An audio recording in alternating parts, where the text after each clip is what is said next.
দর্শক, গতকাল রাতে গভীর রাতে রামগঞ্জ পৌর সোনাপুর বাসঘর এবার দুই ভাতিজা মিলে চাচাকে হত্যা করল। দর্শক, এই ঘটনা দেশব্যাপী আলোচিত সমালোচিত, কারণ এক সপ্তাহের ব্যবধানে দুইটি খুন হয়েছে রামগঞ্জ উপজেলায়। বর্তমানে দেশের মধ্যে রামগঞ্জ উপজেলায় বেড়ে চলেছে খুন, রাহাজানি, হত্যা ও লুণ্ঠন। দর্শক, আপনাদের মনে আছে কি, লক্ষ্মীপুরের রামগঞ্জে যুবদল কর্মী মোহাম্মদ ইউসুফের ধারালো অস্ত্রের আঘাতে বিএনপি কর্মী আনোয়ার হোসেনের মৃত্যুর ৮ দিনের মাথায় এবার খুন হলেন হাসমতুল্লাহ নামের এক বৃদ্ধ। ঘটনাটি ঘটেছে সোমবার রাত 11টায় রামগঞ্জ পৌর ২ নং ওয়ার্ড বাসঘর গ্রামের আহমেদ আলী হাজিবাড়িতে। মামলার এজাহার সূত্রে জানা যায়, সোমবার রাত 11টায় বাসঘর গ্রামের আহমেদ আলী হাজিবাড়ির হাসমত উল্লাহর বসতঘর জোরপূর্বক দখল করতে গেলে বাধা দেন হাসমতুল্লাহ ও তার পরিবারের সদস্যরা। ক্ষিপ্ত ভাতিজা মোহাম্মদ তোফায়েল ও মোহাম্মদ মোহন ভাড়া করা সন্ত্রাসী বাহিনী দিয়ে হাসমতুল্লাহর ওপর হামলা চালিয়ে এলোপাতাড়ি মারধর করে। মারাত্মক আহত অবস্থায় হাসমতুল্লাহকে পরিবারের লোকজন উদ্ধার করে রামগঞ্জ সরকারি হাসপাতালে নিয়ে গেলে কর্তব্যরত চিকিৎসক তাকে মৃত ঘোষণা করেন।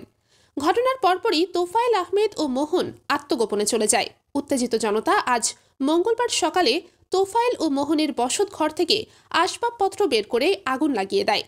স্থানীয় এলাকাবাসী আজ বেলা 12টার দিকে তোফায়েল ও মোহনের বাড়ির পাশের বাগান থেকে বেশ কিছু ধারালো অস্ত্র উদ্ধার করে পুলিশকে অবগত করেন।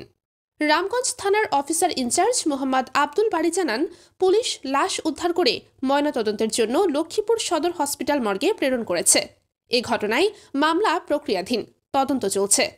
দর্শক, ভিডিওটি বেশি বেশি শেয়ার করুন। তারা গতকালকে আসি আমার আব্বা গেট পিড়া শুরু করছে আব্বা দরজা খুলে দিছে। খুলে দেওয়ার পরে আব্বারে মানে ধাক্কায় ধুক্কে ফিরি ফাড়ি আব্বারে ইয়ে করছে, ভাবি গেছে, ভাবিরে ফিরছে। আব্বা দৌড়ায় চলে দিচ্ছে বারিন্দার মধ্যে, আইসা আবার বারিন্দার মধ্যে রাখা ফিরছে, কলে ডাক দিয়ে পর্যন্ত ফিরেছে আব্বা। আমি চাই যারা এই হত্যার সাথে জড়িত আছে, আমি তাদের বিচার চাই, তাদের পাশে চাই। এভাবে একটা তাজা জলজান্ত একটা লোকের খুন করছে, এটা এলাকাবাসী কোনোভাবে মেনে নিবে না। আমরা চাই খুনির পাশে চাই, খুনির বিচার চাই। এলাকাতে একটা মানমর্দিক একটা ঘটনা হয়েছে, এটা আমরা এলাকাবাসী কোনোভাবে মানে নিতে পারতেছি না।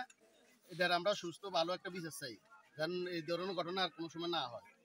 তারা এই ঘটনায় হেতার বাড়ি বেটার করল, কারণ সে আঙ্গবাদ মানুষ নাই, কারো করে জানান ছাড়া হেতারা এগুলি করছে। এরপরে থানালারাও জানিয়ে দিয়েছি সব। কালকে দুজনের লগে তকরা হয়েছে, থানার ওসি সাহেবের লগে। ওসি সাহেবের কাছে আপনি ইয়ে না গলাইয়েন না, এর হর ওসি সাহেব কান দেয় ইয়ার সুমুন্যা বেড়া এগুলি করাচ্ছে। সুমুন্যা বেড়া কোন সময়? এই সোনাপুরে।